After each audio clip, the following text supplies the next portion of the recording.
As a clinician, you believe in data that helps you take discrete decisions for your patients. But the challenge with flooding of information is that it's too much and may not be coming from relevant sources. We at Sanofi understand this gap. In order to fulfill this need, we introduce to you Complete Booster Network, a digital channel program. This network will bring you the latest publication presented in a fluidic manner to boost your recommendation of school entry booster from the experts across the country. We will connect on last Saturday of every month to empower you all with the evidences and opinion which is well scrutinized by experts. In order to seamlessly connect different publications from these experts, we have well-known immunization expert in the field, Dr. Nitin Shah. Dr. Nitin Shah, although his name requires no introduction, but let me take this opportunity. He is Section Coordinator Pediatrics and Consultant Pediatrician at PD Hinduja National Hospital, Mumbai.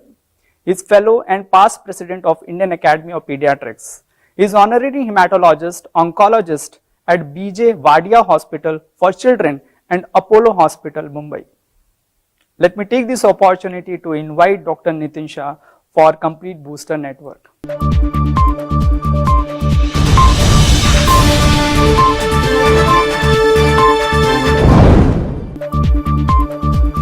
Well friends, we are here today to learn science in a very different way.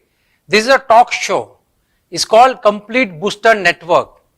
And for this we have a very learned speaker, Dr. Ganesh Kulkarni. Welcome Ganesh. Thank you, sir. So as we all know, Dr. Ganesh is a Director and Chief Consultant and a Pediatric Intensivist at the Sanjeevani Children's Hospital in Aurangabad. He was our National Executive Board member of the Indian Academy of Pediatrics in the past, and his areas of interest are infectious diseases, pediatric nutrition and vaccinology. And he is here there to speak on waning of immunity. Do we have enough evidence? So Ganesh, yes sir, I am very excited to hear about what evidence you will show us about the waning immunity when we don't give the boosters. Yes sir, of course. So over to you Ganesh. Thank you sir. And thank you. Thank you sir. It's a proud privilege for me to be part of this Complete Booster Network. Yes, of course, we do have enough evidences to prove that immunity wanes, and that's the reason why we need repeated boosters. So let's start with our presentation.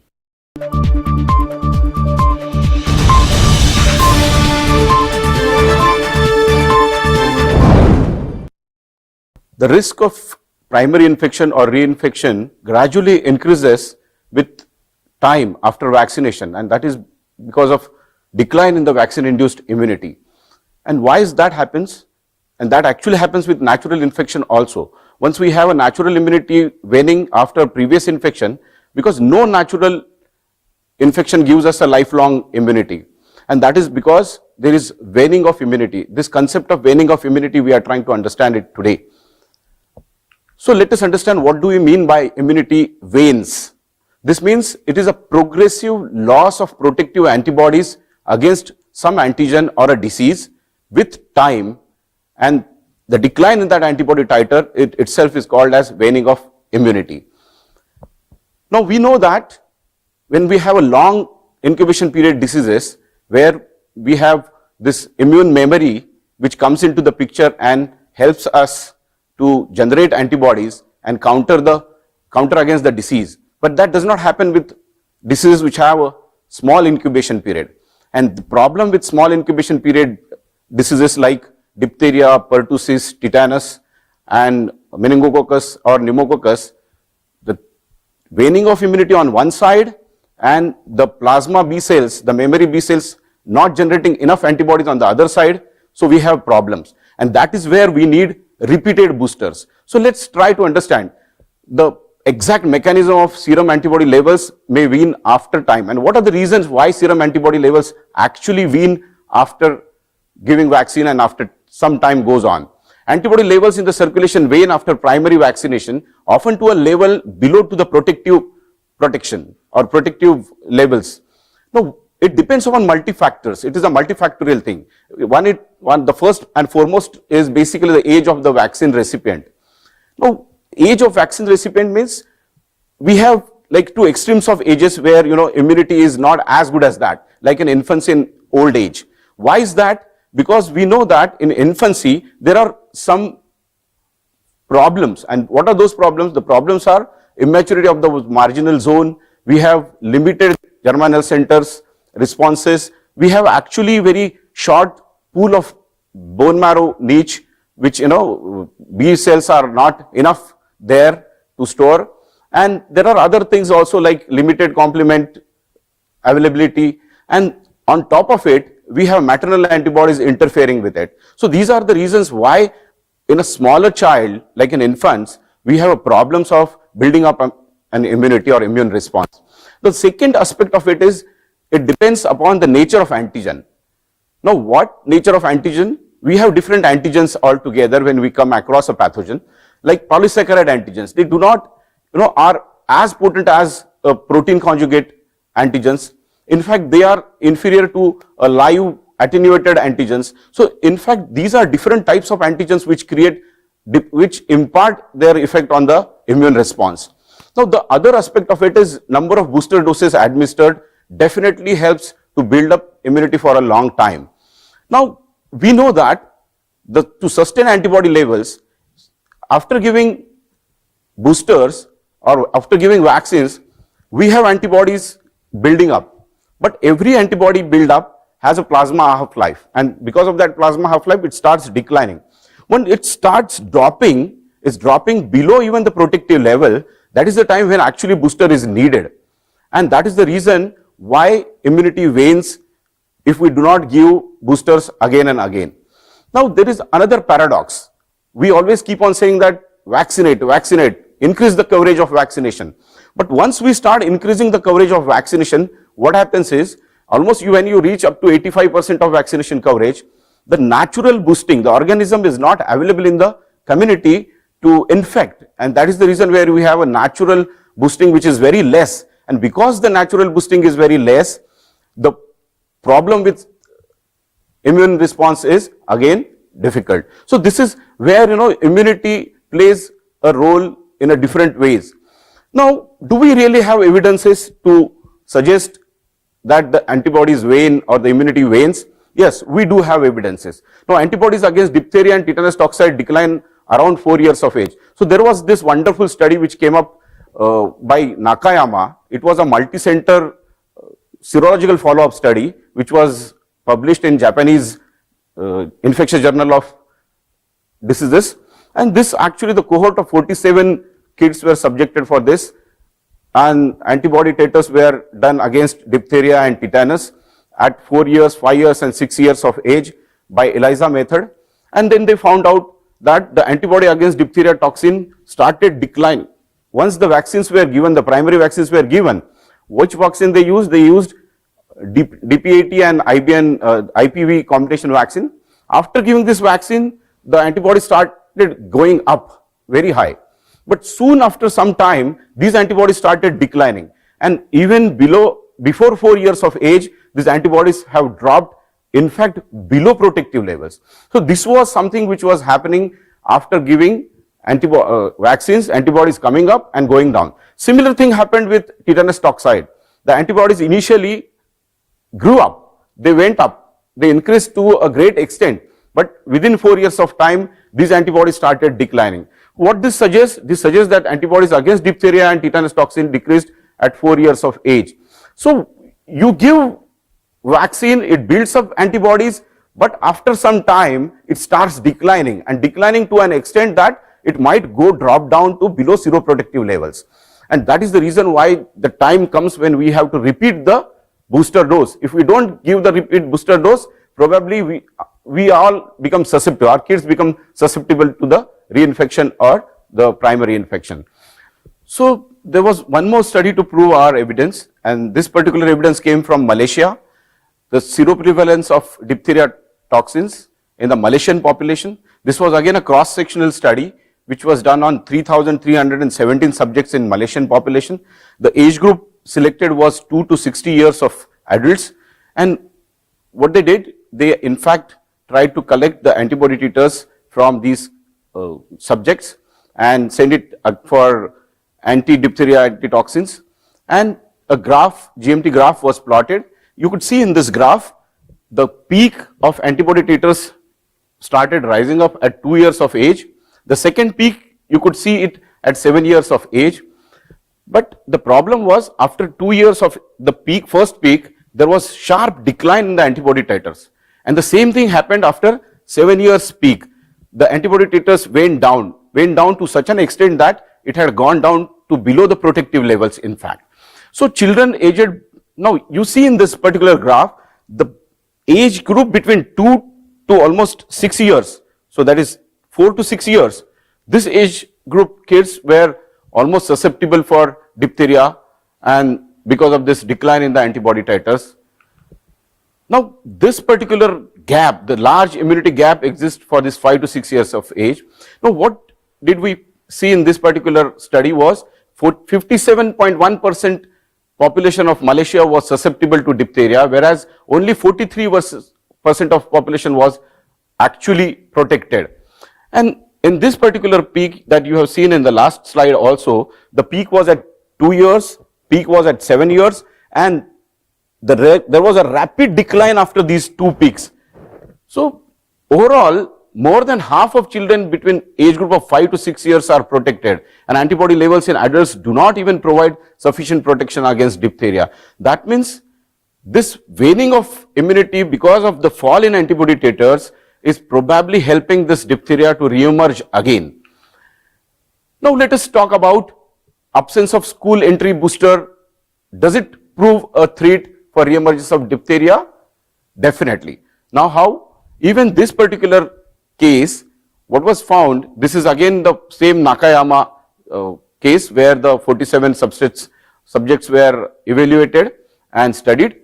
And here, what was found thus, the population aged 6 years or older is largely susceptible to the diphtheria. So that means the GMC titers, after initial high GMC titers, almost there was a 47.5% steep drop into the antibody titer levels within first 2 years of life, and thereafter it almost sort of was below the protective level titers.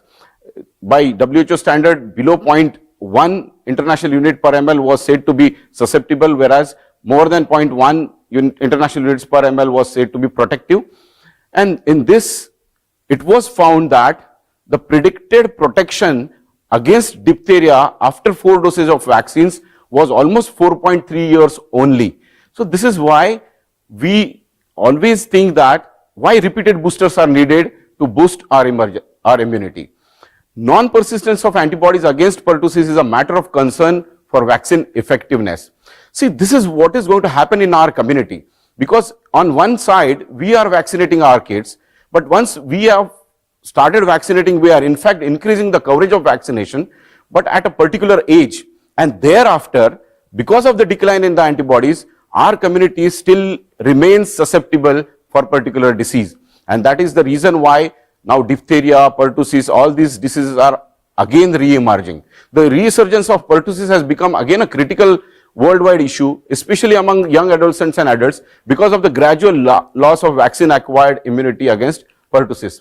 Now, a significant decrease has been observed against all antibodies of Bordetella pertussis around 4 years of age.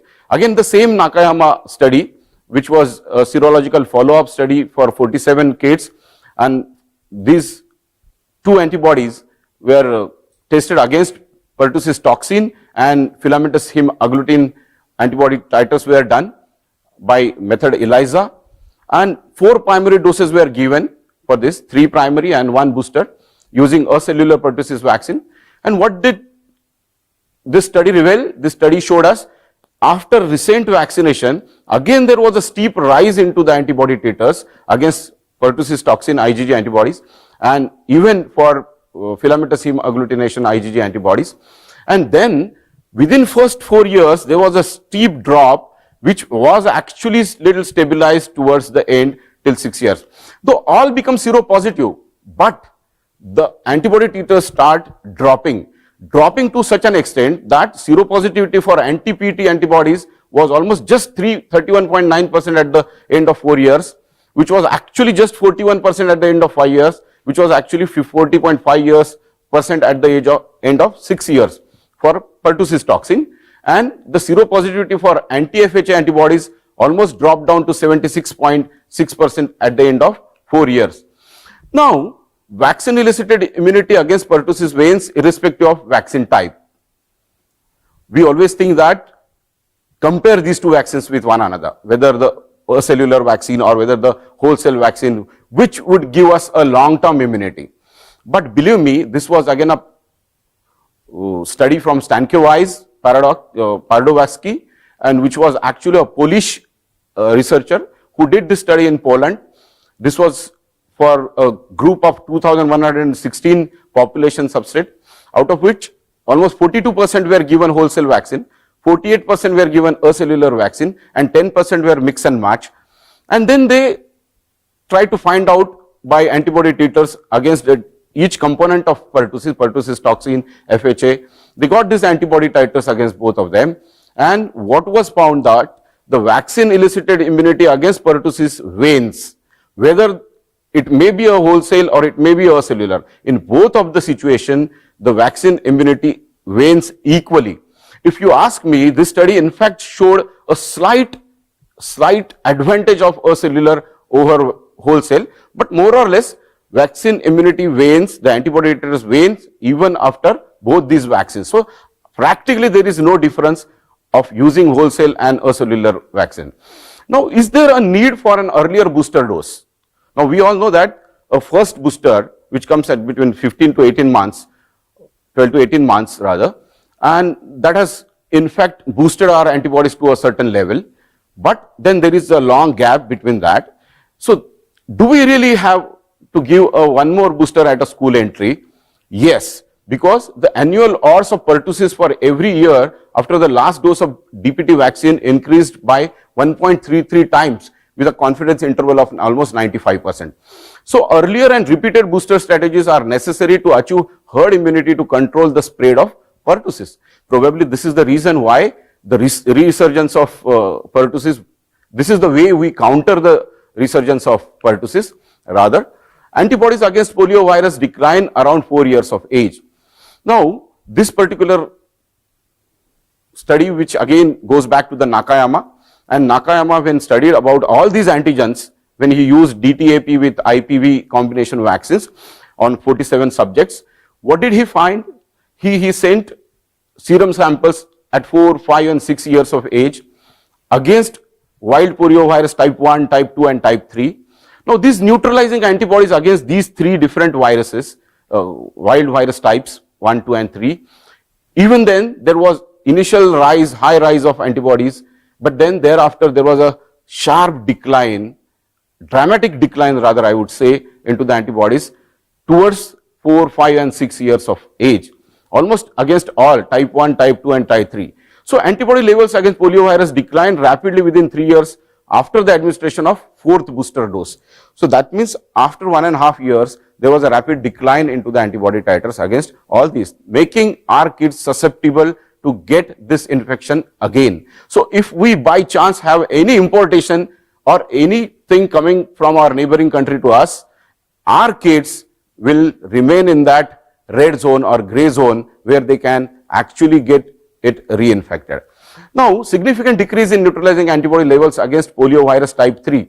This was also an incidental finding in the Nakayama study, wherein a follow-up serological study, as I said, which was done up to 6 years of age, it showed that high neutralizing antibody levels, almost to the tune of more than 1,000, were observed immediately after dose 4.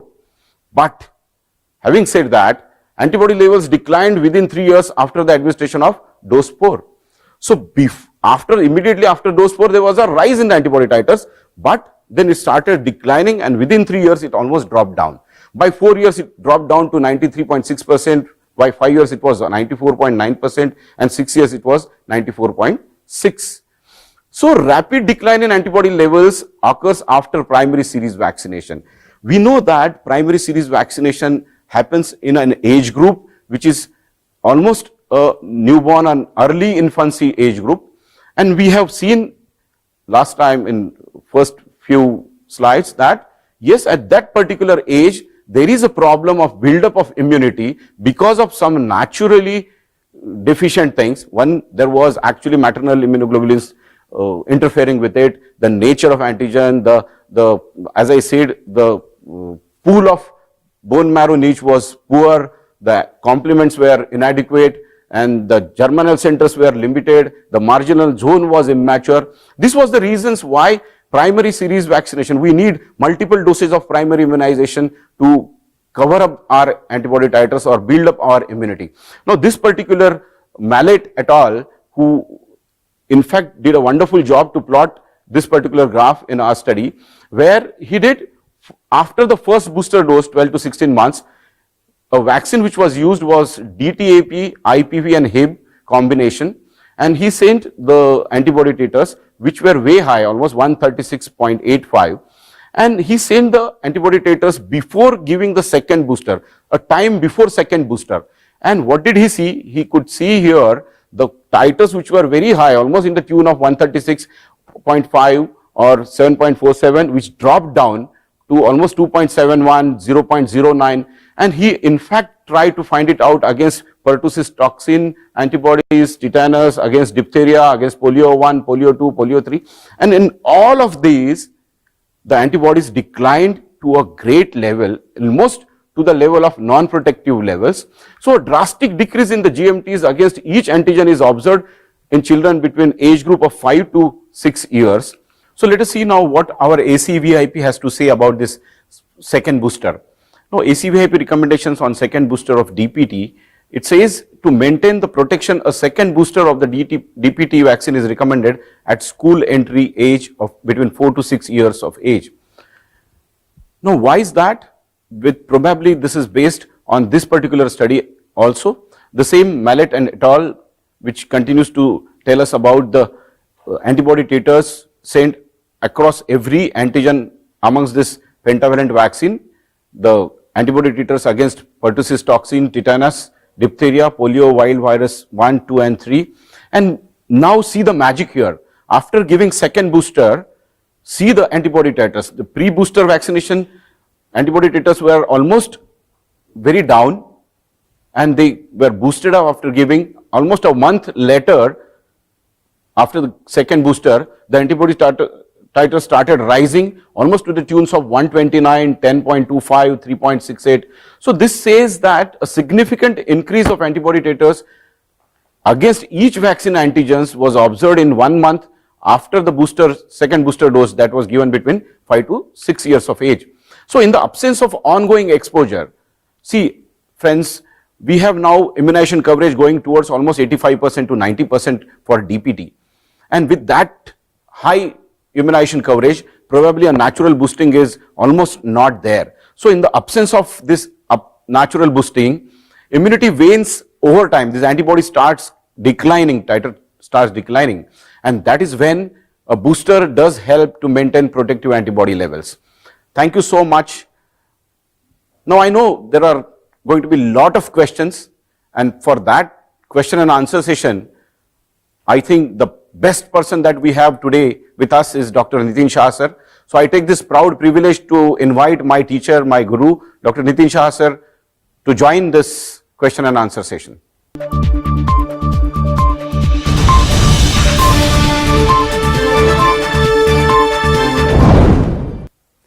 So that was a very informative presentation by you, Dr. Ganesh, and congratulations.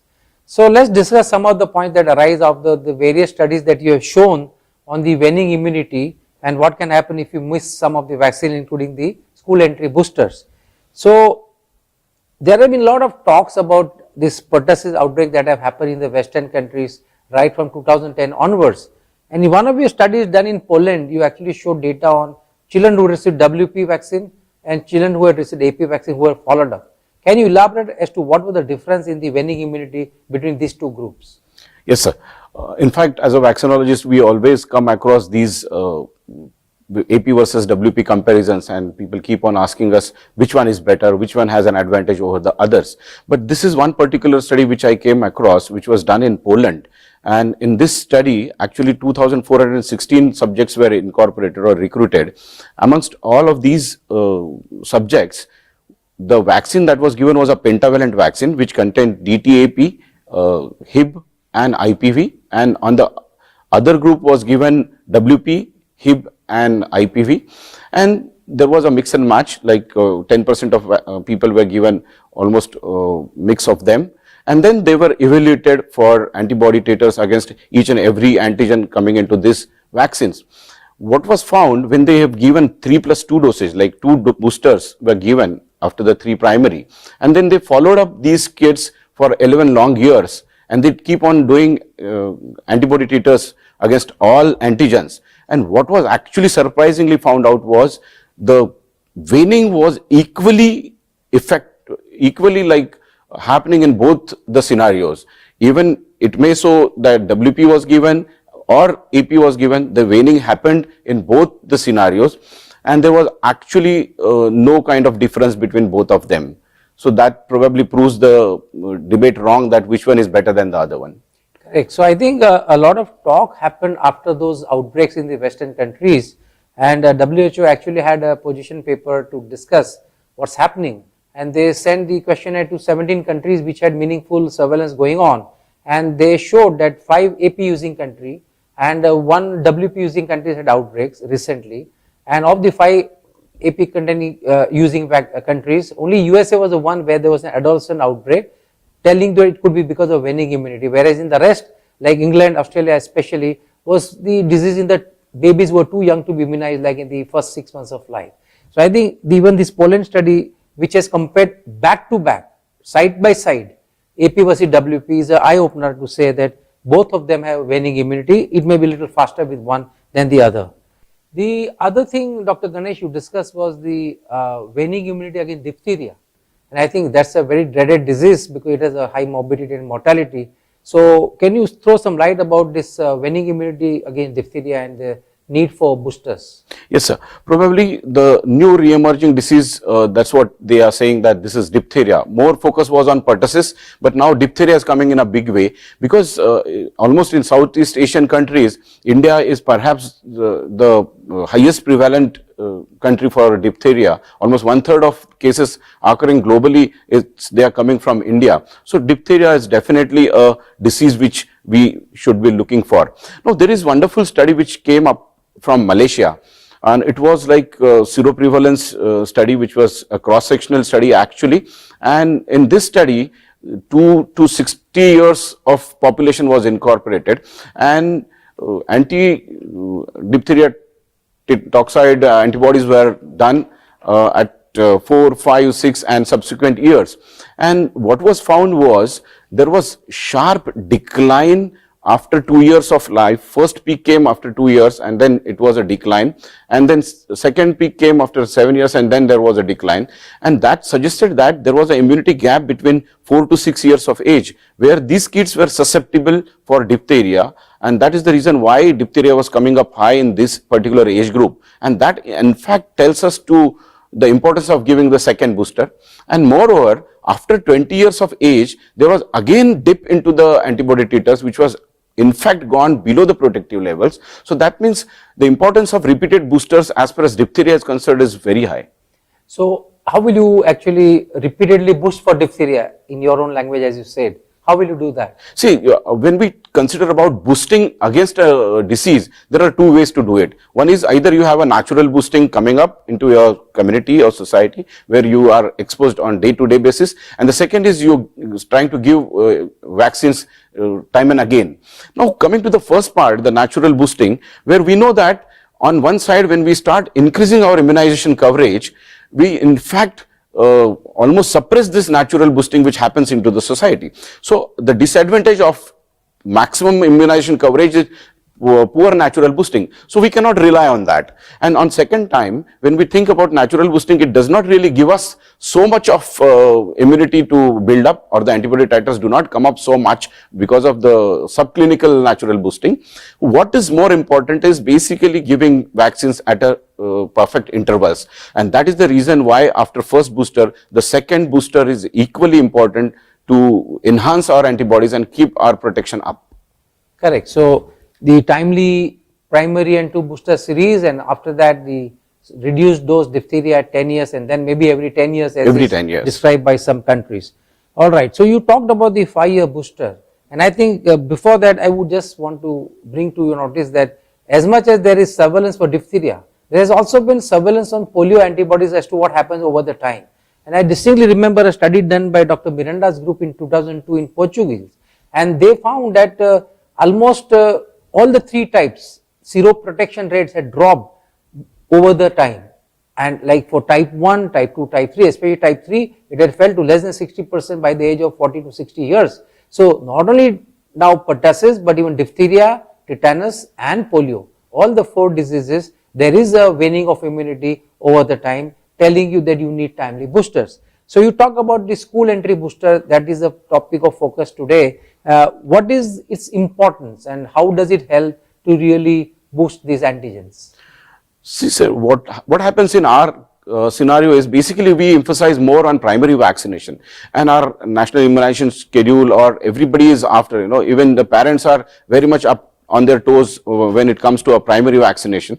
But once primary vaccination coverage is very high, like it has gone to almost 89% as WHO said in India in 2018, but at the same time we are failing to give boosters to our kids. The first booster and second booster coverage almost has going down below 70%. See, this is where we are in fact lacking to boost our kids. On one side, because of high coverage, we are losing our natural boosting. On second aspect, when we are trying to give, not give boosters, we are in fact keeping our kids susceptible. So probably giving boosters, repeated boosters, and the second booster per se, because at that time the child starts moving towards school where he is exposed to other lot of kids, and that is the time when there is much more chance that the child can get a disease if he is susceptible, if his antibodies has dropped below a protective level. That is the reason why second booster timing, which is a school entry time, is the perfect time when you have to give them the second booster and protect them against all these diseases. Fine. So I think friends, we had a very exciting session on the need for the booster and effect of waning, and there is enough evidence that you was suggested by Dr. Ganesh in his talk that if you have not given the timely booster, especially the school entry booster, the antibody titers against all the 5 antigens, that is pertussis, both the antigens if you are using AP based vaccine, tetanus, diphtheria of course, and all the 3 polio viruses, the antibody titers drop significantly, and for some of them like diphtheria and tetanus, even the seroprotective percentage falls drastically, and when you give the second booster dose, the titers pick up, the seroprotection rates reach almost 100%, and the titers become as high as what was achieved post primary or the first toddler dose. So all that brings us to the fact that we must not miss the school entry booster, which unfortunately is not the focus for parents many times, because first year they are very conscious about giving vaccination to their children. Many times they come even in the second year very regularly to receive other vaccines like MMR, chickenpox, hepatitis A, typhoid, which are given at that age. But after that there seems to be some resilience, and the parents forget to bring their children during the 5 and 6 years of age to take the school booster. So it's our duty as pediatrician to protect these children from getting this life-threatening dreaded disease by reinforcing in every visit when the parents come to us about the need for the second booster at the school entry. Well, thank you very much friends for attending today's session, and do join us for the next session of this talk show. Thank you.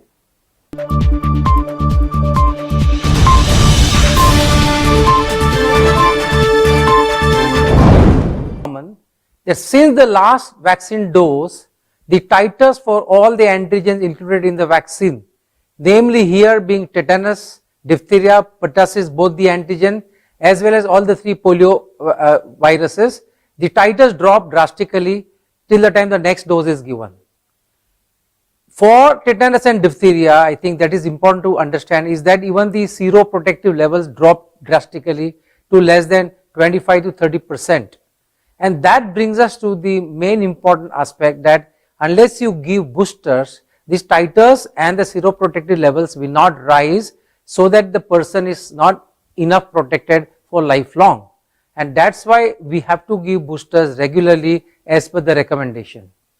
There was one study that he alluded to which was done in Poland, which actually compared the rates of pertussis infection as well as the antibody response between children who had received acellular vaccine and whole cell vaccine, and in fact almost 50% of children had received either of the vaccines. So that gives us the window of opportunity to study what happens when you use these two vaccines simultaneously, and that study very clearly showed that at the end there was no difference in the antibody response in children who had received either the AP or the WP vaccine, and also the rate of breakthrough infections were the similar between acellular vaccine and whole cell vaccine.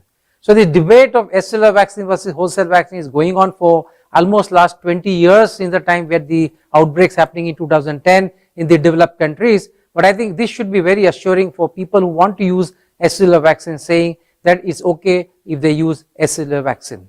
And I think the last part of his talk was very important, and that was showing the study done in France where a booster was given at school entry, and where that school entry booster containing DTAP IPV combination was given. He showed that in study all the antigen, the titers rose drastically, and in fact in some of them the titers became similar or even more than what was there in the post primary or the post toddler booster. And more important, the seroprotective levels also became nearly 100% for all antigens. And I think that's the important aspect of this slide, that you need to give boosters, and once you give boosters, your immune response comes back to normal as it was post primary and the post toddler booster. So our focus on the school entry booster is well justified in this episode. And I thank Dr. Ganesh for bringing these studies for our knowledge. So thank you all for joining for this first episode. And to know more on what happens when the immunity wanes, what are the associated risks, do join us for the next episode where we will discuss with Dr. Tushar Shah the waning immunity and its associated risk. Thank you.